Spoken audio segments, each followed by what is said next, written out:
História de Israel, capítulo 11, o silêncio profético.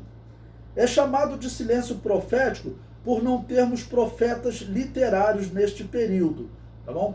Alguns dizem que Deus não falou, isso não é verdade. Deus nunca deixou de falar, tá ok? Nesse período nós temos fatos históricos interessantes ligados a Israel. Então Deus, ele não deixou de falar, mas não teve profetas literários. Então por isso que é chamado de intervalo profético. Nesse período nós veremos Deus operando de maneira especial.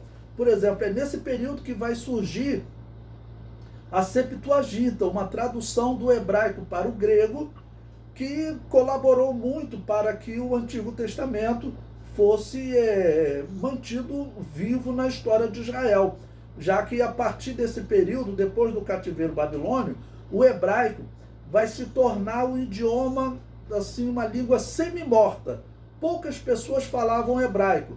Lá em Atos capítulo 22, quando o apóstolo Paulo fala em hebraico, diz que houve maior silêncio no povo. Por quê? Era raro um homem falar hebraico. O povo queria apedrejar Paulo.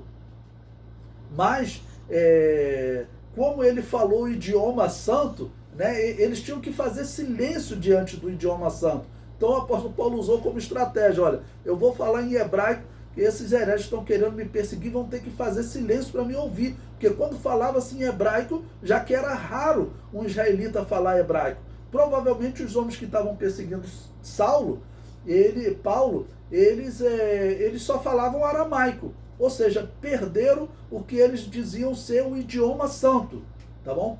Então o grego, ele ajudou a manter as escrituras sagradas. Eu acredito que foi sim uma ação divina. As nossas Bíblias hoje, elas derivam mais do grego, da tradução grega, do que da tradução do hebraico, porque nos dias do Novo Testamento praticamente ninguém falava hebraico. Então aqueles que falavam grego utilizavam a Septuaginta.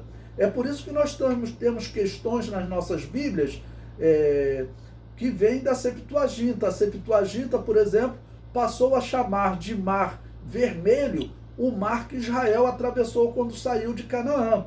Quando o Antigo Testamento hebraico não chamava de Mar Vermelho, chamava de Mar dos Juncos. Então, na época da Septuaginta, eles identificaram qual seria esse Mar dos Juncos, que já não era conhecido ali 200 anos antes de Cristo, ninguém conhecia o Mar dos Juncos, tá bom? Haviam se passado cerca de 1.300 anos. Então pense o que são 1.300 anos na história do mundo antigo. Hoje, se nós falarmos de 500 anos atrás, no Brasil, na Europa, você já tem, às vezes, dificuldade de identificar determinados lugares. Imagine 1.300 anos no mundo antigo. Então, a Septuaginta identificou como o Mar Vermelho. Hoje, na teologia, nós ensinamos que provavelmente não foi o Mar Vermelho, já que o Mar Vermelho é de água salgada. E Mar dos Juncos, junco é uma planta que não cresce em água salgada, ou seja, o milagre aconteceu, mas teria sido em outro mar, tá ok? Então a Septuaginta, eu acredito que foi uma influência divina. E tem também uma história bem interessante, quando nós chegarmos no ponto que os gregos dominam, tá bom? Estão dominando o mundo. Alexandre Magno passa por Jerusalém, essa história é contada por Flávio Joséfo no seu livro História dos Hebreus. É interessante vocês comprarem esse livro.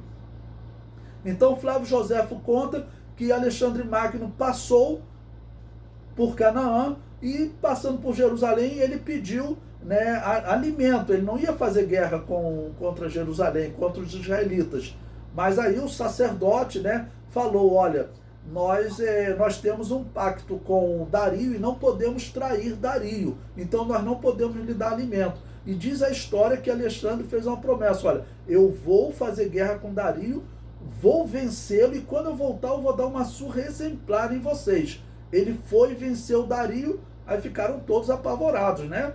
Claro que a guerra era longa, até a Pérsia, foi, venceu. Quando ele volta, ele junta os povos em volta, principalmente samaritanos, sírios: olha, vou destruir Jerusalém. E todo mundo fez uma festa, todos tinham ódio dos judeus, né?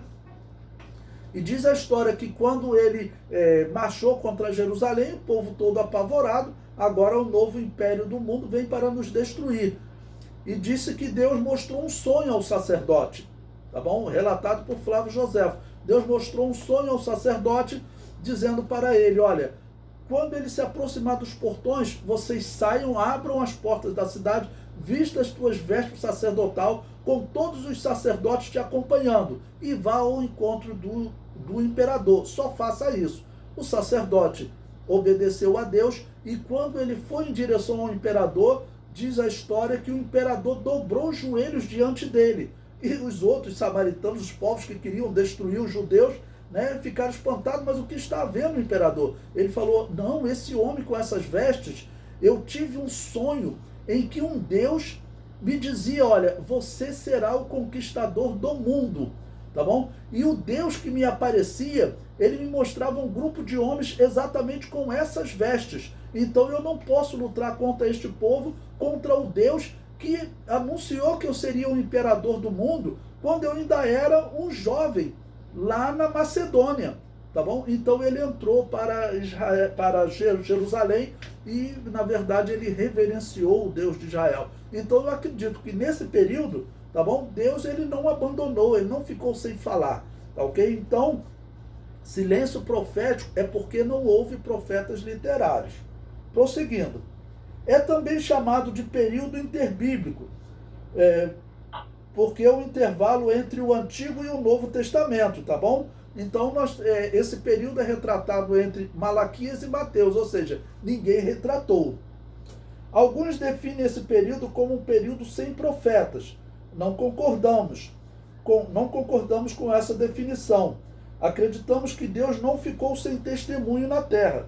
Na verdade, não tivemos profetas literários, ou seja, não tivemos profetas que escreveram livros, tá bom? Nós temos Simeão no Novo Testamento, ele viveu nesse período interbíblico, porque ele viveu antes de Mateus escrever, né? Ele viveu até o momento que Jesus nasce. E a Bíblia diz claramente que ele é profeta, e também Ana, tá bom? Então não é um período sem profeta, é um período sem profeta literário.